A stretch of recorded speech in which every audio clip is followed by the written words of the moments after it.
Assalamualaikum warahmatullahi wabarakatuh. Alhamdulillahirabbil alamin, nahmaduhu wa nusolli wa nusallimu ala rasulil karim. Asyhadu alla ilaha illallah wahdahu la syarikalah wa asyhadu anna Muhammadan abduhu wa rasuluh. Bunda-bunda sholihah semuanya sehat? Alhamdulillah. Di antara kita tujuan berpuasa supaya hidup kita diberkahi. Amin. Berkah itu di dalam banyak hal, sampai orang mau makan saja doanya supaya berkah. Makan yang kita makan nasi, tapi nasi yang nanam petani. Tapi begitu kita makan, yang disebut petani apa Allah? Allah. Gimana doa mau makan? Allahumma barik lana fim.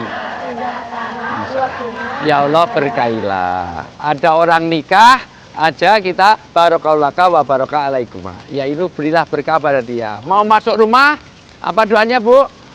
Robi angdilni munjalan mubarokan, supaya diberi berkah.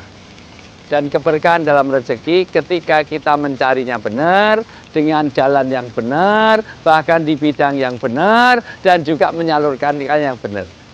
Maka hati-hati terhadap riba. Karena riba itu ngeri banget, maka disebut riba. Allah mengingatkan dalam Al-Baqarah 275, boleh dibacakan dulu. Dengan nama Allah yang Maha Pengasih, lagi Maha Penyayang.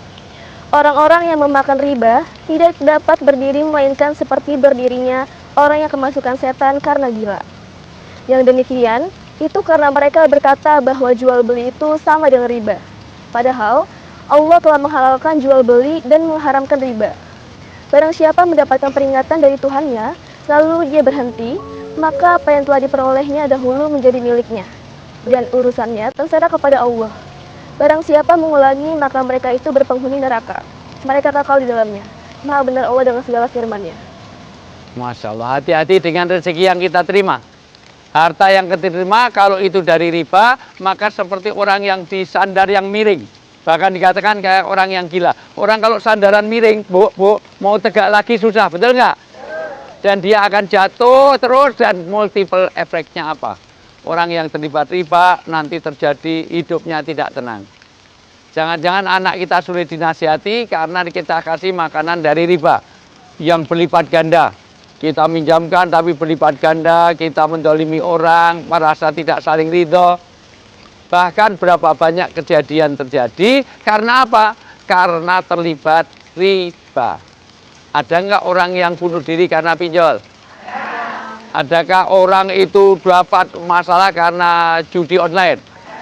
Adakah ada orang itu karena terlibat oleh bunuh-membunuh karena apa? Karena ternyata persoalan pertukaran dan jual beli yang riba. Sampai ada orang-orang datang ke rumah untuk ngambil barang kreditannya, barang segala macam. Kenapa? Karena terlibat kepada sesuatu yang ribawi. Maka hati-hati, kita sudah berpuasa. Puasa untuk menjaga ketakwaan, salah satu wikoyah takwa itu artinya menjaga diri dari yang dilarang, salah satunya adalah dari riba. Ayat ini menerangkan bagaimana kalau sudah berpuasa, maka jalankan rezeki dan juga harta yang kita dapatkan, pastikan dengan cara yang halal, jangan melipat gandakan, jangan terlibat kepada perdagangan yang ribawi. Sampai sini paham?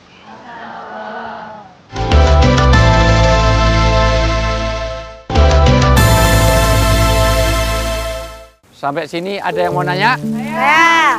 Ada yang mau dengan saya? Saya. Cuma 2 orang yang mau, sudah. Silakan. Ya. Saya. Ya, silakan. Nama saya Ibu Turasi, panggilannya yaitu Ibu Asi ya.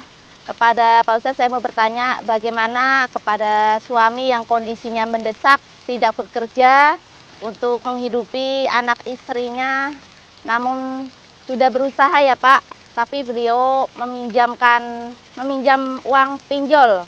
Bagaimana Pak Ustadz? Pertama, kewajiban seorang suami adalah bagaimana menjadi qawam atau pelindung atau pemimpin dalam keluarga. Ar-rijal qawwamuna 'alan nisa. Seorang bapak atau seorang suami adalah dia penanggung jawab.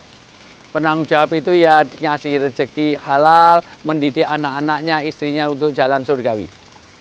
Bagaimana kalau kita terjepit? Maka solusinya pertama, jangan sampai cari solusi yang dilarang oleh Allah. Kita kan punya banyak saudara, betul Bu? Betul.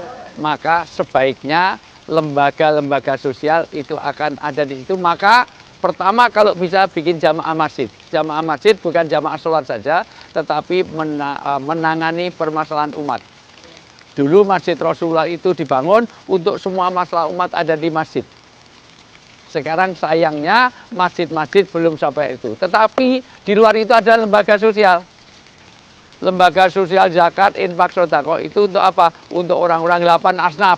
Tidak boleh janda-janda yang nggak bisa bekerja, atau anak yatim, atau orang-orang yang terlibat hutang, atau ada orang musibah, atau orang baru masuk Islam. Nanti ada di cover dakwah surat atau bayat 60, semuanya itu di cover oleh lembaga sosial zakat. Maka jalan kalau ada masalah, pertama cari orang-orang yang berkompetensi untuk itu.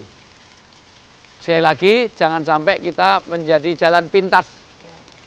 Jalan pintas yang kita akan jadi culas. Siapa itu membuat terjebak pada pinjol? Karena pinjol itu nanti gali lubang, tutup. Lubang. Pinjam sini, nanti ditutup dengan pinjam lagi. Jadi lingkaran setan. Setannya jangan lihat saya. Setan saya. Maka jangan sampai terlibat rentenir. Karena apa? Jangan sampai terlibat pinjol. Karena pinjol itu ada an-afa mudafa. Nanti sudah ini tidak selesai masalah, tapi menambah masalah yang baru.